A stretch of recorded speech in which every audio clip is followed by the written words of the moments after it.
Hi, everybody. Welcome to Chapter 3, RSC training. We will be going over the residential guidelines and values for services.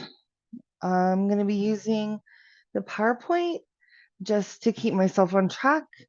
I will hopefully keep this short and sweet, so that you can watch any videos that are on this, which I don't believe there are, and so that you can do the homework that you have and have time to do it.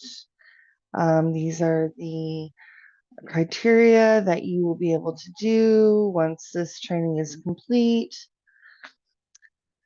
So right now, hopefully you've already done this, but if you haven't, right now, write 3 or 4 things down on a piece of paper that you value and you think you wouldn't want to live without.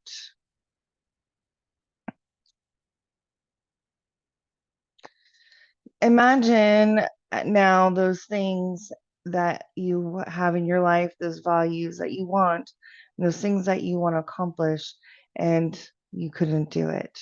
How would you feel? Um, The guiding values: competence, health and safety, integration, relationships, power and choice, and status are ways in which um, they help us keep in mind important aspects of a person's life, which needs to be given attention to when we're providing support for the people we serve. So, under which guiding value would you put your values under? We prepared to discuss this at check-in. Um, where did you put them? Does your value fit under more than one category? Um, on page 30 of your toolkit is the guiding values. Read through the values and write down the word that goes with that value.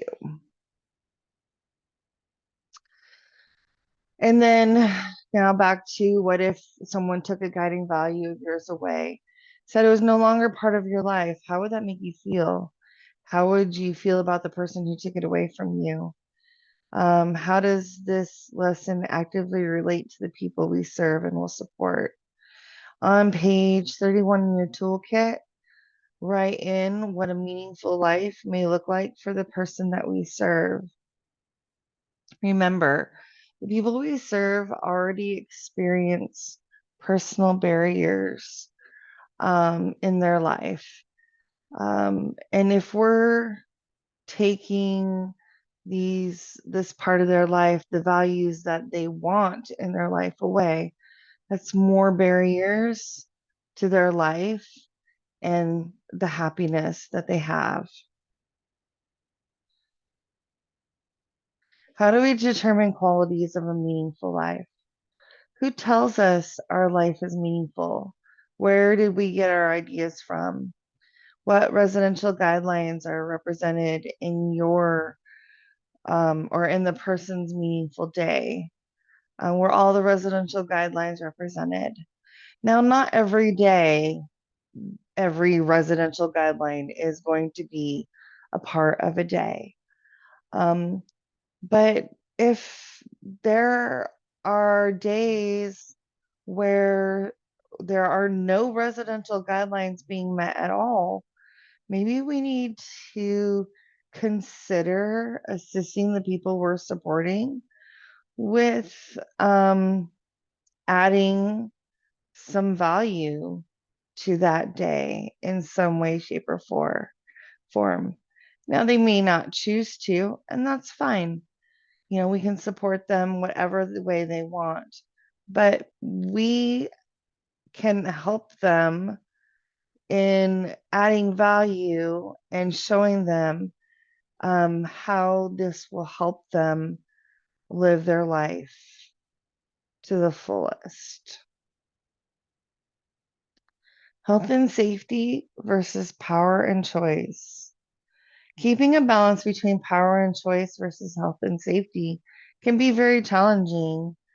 On the next couple of slides, there's some scenarios, and we'll talk about these scenarios at check-in. Make sure that you take some notes on how you might handle the situations and be prepared to talk about it.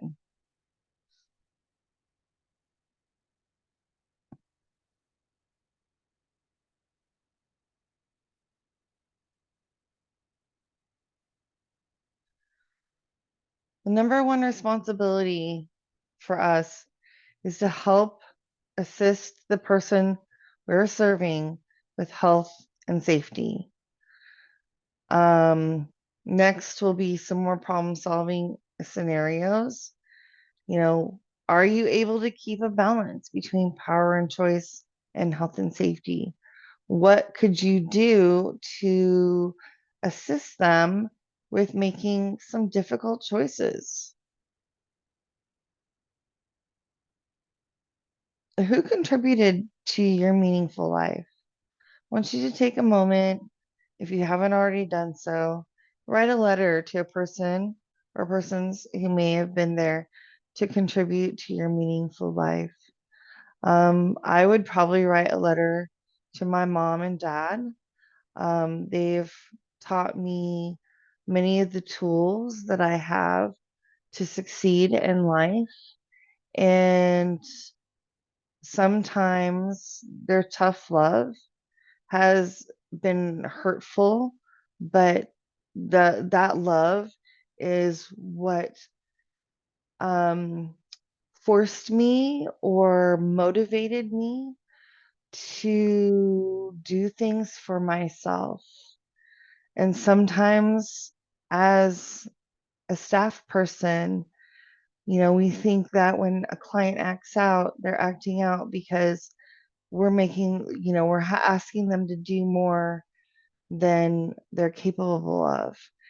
And that may not always be the case. Sometimes, if they're acting out, it may be because nobody's ever asked them to do something for themselves that they've been capable of doing the whole time. And they're so used to being um, given the uh,